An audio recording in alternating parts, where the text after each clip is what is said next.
kepada kedua orang tua, insya Allah ridha Allah pasti kita peroleh.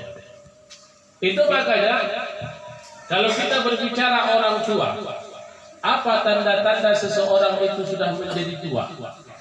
Kata Imam Ibnu Abbas radhiyallahu anhu, salah seorang ahli hadis di zaman Rasul. Imam Ibnu Abbas merupakan sepupu Nabi Muhammad. Kata Imam Ibnu Abbas, ada 3 tanda-tanda seseorang itu sudah menjadi tua. Pertama, apabila usianya telah mencapai 40 tahun ke atas.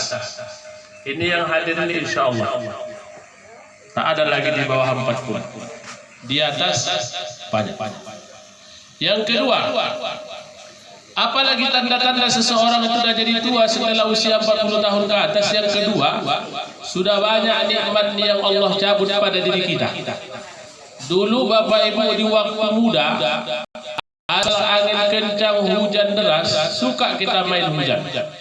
Tapi kalau sekarang dengan usia yang lanjut, hujan sedikit saja, terkadang bukan minyak wangi saja yang lengket di badan kita. Sinyong-nyong koyok cabai geliga lengket itu.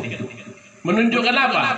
Lama kita hidup, banyak nikmat yang sudah Allah cabut pada diri kita. Apalagi duduk begini.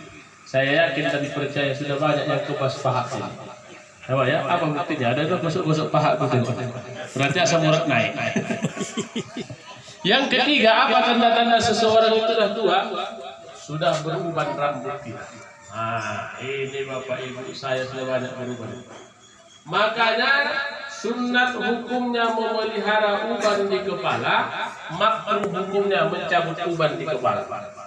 Apa kelebihan orang yang beruban itu di akhirat nanti? Ketika dia memelihara di dunia ini rambutnya berwarna putih, bercahayalah rambut itu di hadapan Allah. Itu makanya jangan didorsemir kepala kita. Jangan dicat. Cabut makruh. Tidak ada alasan mencabut rambut putih gatal. Bukan rambutnya yang gatal, boleh jadi kawan dengan kegatalan, kan begitu. Jangan dicabut. Mencabut uban hukumnya makruh, memelihara uban hukumnya sunnah. Lalu kalau kita sudah usia lanjut, jadilah seperti buah padi, makin tua merunduk tapi berisi. Organisasi ini bagus. Jangan, abang ini menambah-nambah aja nampaknya.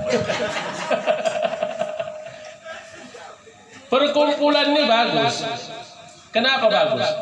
Kata Nabi, siapa manusia yang ingin dipanjangkan oleh Allah usianya, dimurahkan rezekinya, jangan putuskan tali silaturahmi dalam kehidupannya. Jadi silaturahmi ini memperpanjang usia, memurahkan rezeki. Bapak Ibu hadirin jamaah yang Allah muliakan, manusia tidak dipandang oleh Allah yang pertama di akhirat adalah anak yang durhaka. Jadi kalau kita punya ayah, jadi kalau kita punya omak, muliakan dia di waktu usia lanjut. Bagaimana cara memuliakannya? Kalau tak bisa berbuat baik, jangan membuat hati orang tua itu sakit.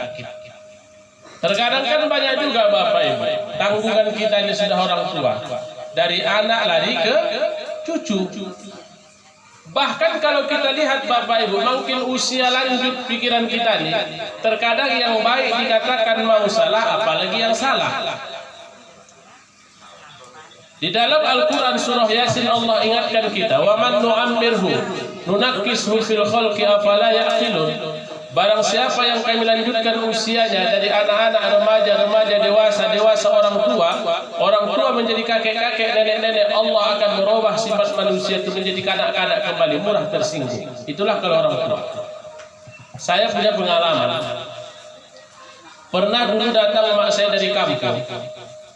Begitu datang Bapak Ibu, saya jemputlah mak saya di stasiun kereta api jam 11:30 malam.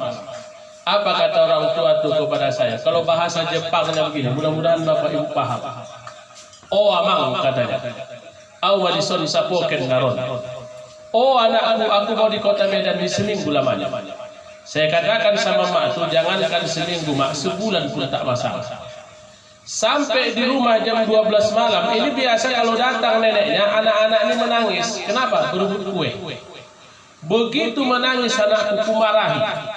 Setelah saya marahi anak saya, apa kata orang tua itu kepada saya? Balikkan lamang besok pagi ke kampung sana.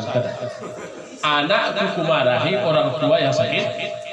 Kutanya istri, dek pulang. Kau apa kan yang mak? Kau minta pulang? Tak ada, mak. Tanya dulu orang tua. Setelah saya tanya orang tua itu apa dia punya bapak ibu? Hoa mak katanya, kau dulu anakku. Di waktu kecil kau tak pernah kumarahi, tak pernah kau kupukul. Itu makanya jadi orang kau sampai sekarang katanya. Tapi di dalam hatiku berkata lain, apa kata hatiku? Yang lupanya orang tua ini tak tahu dulu di waktu kecil habis saat dibal-balnya. Nah, itulah orang tua.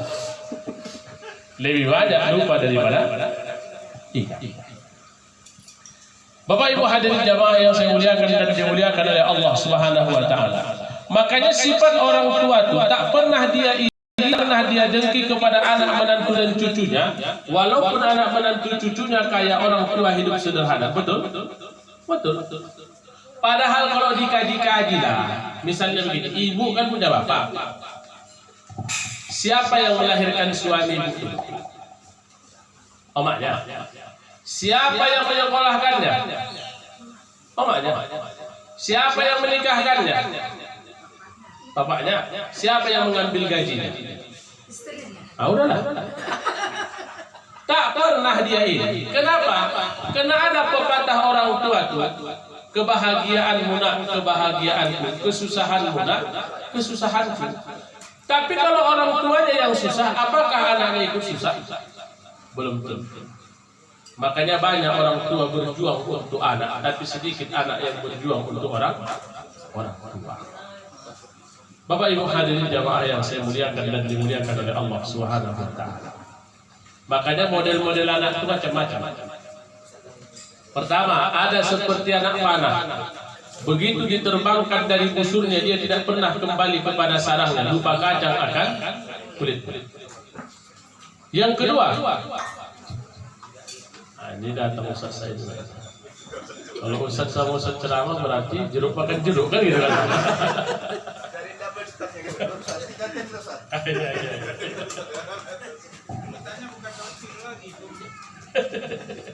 Sampai mana ceritanya? Saya pun lupa. Bapak Ibu hadirin jamaah yang Allah muliakan. Yang kedua, ada seperti anak gilingan. Itu tipe anak yang kedua. Apa anak gilingan pun sudah berhasilnya di kota Medan, tidak berhasil dari kampung itu tetap juga diambil, dihorgos namanya tiap hari. Wah. Yang lebih parah ada seperti anak pisang. Tahu kita sifat pisang itu Bapak Ibu. Pisang itu tidak akan berpisah dari batangnya sebelum yang punya pisang memisahkan antara pisang dengan batang. Di dalam hidup ini banyak kita lihat seperti itu. Andai kata orang tua itu mempunyai tanah satu rantai, anaknya 10, cucunya 20, semua keliling di sini. Begitu nenek itu menggoreng pisang, belum selesai lagi pisang itu masak, sudah datang cucunya 20. Bayangkan. Bercakap juga lah nenek, dulu mak kau dah menyusahkan aku, kini kamu pula dah menyusahkan aku. Itulah orang tua. Tapi yang namanya hidup ini Bapak Ibu, sini berganti. Itu makanya kalau kita berbicara anak itu berbicara rezeki, kita berbicara cucu itu berbicara rezeki. Makanya doa pun yang kita panjatkan kepada Allah berubah dengan situasi dan kondisi. Ya Allah, jangan matikan aku dulu ya Allah sebelum kau temukan aku dengan jodoh. Allah kabulkan. Ketemu dengan jodoh, nikah.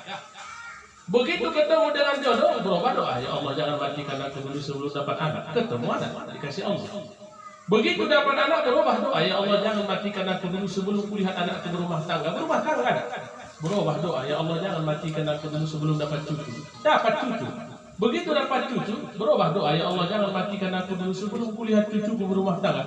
Berumah tangga cucunya, berubah doa, ya Allah jangan matikan aku dulu sebelum dapat cicit. Tak mati-mati waktu sampai sekarang. Doa berubah dengan situasi dan kondisi. Makanya kasih sayang pun berubah dari anak sampai ke cucu. Makanya banyak oma-oma yang wirid, begitu dapat nasi berkat tak dimakannya di wirid. Untuk siapa dibawanya? Ada cucuku di rumah. Itulah orang tua. Bapak Ibu hadirin jamaah yang saya muliakan dan dimuliakan oleh Allah Subhanahu wa taala.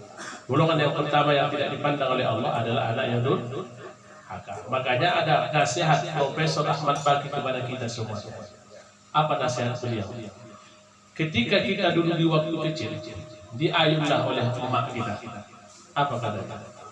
Jika kelak kau dewasa nanti, pesan bunda